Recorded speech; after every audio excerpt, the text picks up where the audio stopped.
ಹಂಪಿ ಉತ್ಸವ ಉದ್ಘಾಟನೆಯ ವೇದಿಕೆಯ ಕೂಗಳತೆ ದೂರದಲ್ಲೇ ಬೆಂಕಿ ಕಾಣಿಸಿಕೊಂಡಿದೆ. ವೇದಿಕೆಯ ಬಲಭಾಗದಲ್ಲಿ ಆತಂಕದ ವಾತಾವರಣ ಏಕಾಏಕಿ ನಿರ್ಮಾಣ ಆಗಿಬಿಟ್ಟು ಕಾರ್ಯಕ್ರಮದ ವೇದಿಕೆಯಲ್ಲಿ ಮುಖ್ಯಮಂತ್ರಿಗಳಿದ್ದಂತಹ ಟೈಮ್ನಲ್ಲೇ ಮುಖ್ಯಮಂತ್ರಿಗಳಿದ್ರು, ಹಲವು ಸಚಿವರಿದ್ರು, ಕಾರ್ಯಕ್ರಮಕ್ಕೆ ಆಗಮಿಸಿದಂತಹ ಅತಿಥಿಗಳಿದ್ರು. ಆ ಕಾರ್ಯಕ್ರಮದ ವೇದಿಕೆಯ ಮೇಲೆ ಮುಖ್ಯಮಂತ್ರಿಗಳು ಪೂಜೆ ಸಲ್ಲಿಸುವಂತಹ ಸಂದರ್ಭದಲ್ಲೇ ಏಕಾಏಕಿ ಬೆಂಕಿ ಹೊತ್ಕೊಂಡಿದೆ. ಈ ಸಂದರ್ಭದಲ್ಲಿ ವೇದಿಕೆಯ ಮುಂಭಾಗದಲ್ಲಿದ್ದಂತಹ ಜನ ಗಾಬರಿಯಾಗ್ಬಿಟ್ರು. ಯಾರು ಕೂಡ ಪ್ಯಾನಿಕ್ ಆಗಬೇಡಿ, ಸಮಾಧಾನದಿಂದ ಕೂತ್ಕೊಳ್ಳಿ.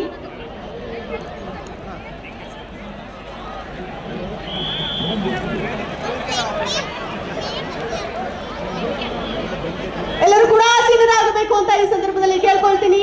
ಈಗಾಗಲೇ ವೇದಿಕೆಗೆ ಬರ್ತಾ ಇದ್ದಾರೆ ಗಣ್ಯ ಮಾನ್ಯರು.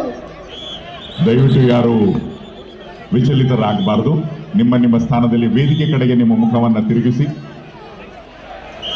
ದಯವಿಟ್ಟು ಆಸೀನರಾಗಿರ್ಬೇಕಾಗಿ ವಿನಂತಿ. ನಿಮ್ಮೆಲ್ಲರ ಸಹಕಾರದಿಂದ ಮಾತ್ರ ಕಾರ್ಯಕ್ರಮ ಯಶಸ್ಸು ಸಾಧ್ಯ. ದಯವಿಟ್ಟು ತಮ್ಮ ಆಸನಗಳಲ್ಲಿ ಆಸೀನರಾಗಬೇಕು. ವಿಜಯನಗರದಲ್ಲಿ ಇವತ್ತಿನಿಂದ ಹಂಪಿ ಉತ್ಸವ ಕಾರ್ಯಕ್ರಮ ನಡೀತಾ ಇದೆ. ಅದರ ಉದ್ಘಾಟನಾ ಕಾರ್ಯಕ್ರಮ, ನೂರಾರು ಸಂಖ್ಯೆಯಲ್ಲಿ ಜನ ಸೇರಿದ್ದಾರೆ. ಕಾರ್ಯಕ್ರಮದ ಭವ್ಯವಾದಂತಹ ವೇದಿಕೆ, ಮುಖ್ಯಮಂತ್ರಿಗಳು ಕಾರ್ಯಕ್ರಮದ ವೇದಿಕೆಯಲ್ಲಿ ಪೂಜೆಯನ್ನ ಸಲ್ಲಿಸ್ತಾ ಇದ್ರು. ಆ ಭಾಗದ ಶಾಸಕರು, ಸಚಿವರು ಎಲ್ಲರೂ ಕೂಡ ಕಾರ್ಯಕ್ರಮದಲ್ಲಿ ಭಾಗಿಯಾಗಿದ್ರು. ನಟ ಶಿವರಾಜ್ ಕುಮಾರ್, ಅಶ್ವಿನಿ ಪುನೀತ್ ರಾಜ್ಕುಮಾರ್ ಸೇರಿದಂತೆ ವಿವಿಧ ಗಣ್ಯರಿದ್ರು. ನ್ಯೂಸ್ ಫಸ್ಟ್, ನಿರ್ಭೀತಿಯಿಂದ ನಿಮ್ಮ ಪರವಾಗಿ.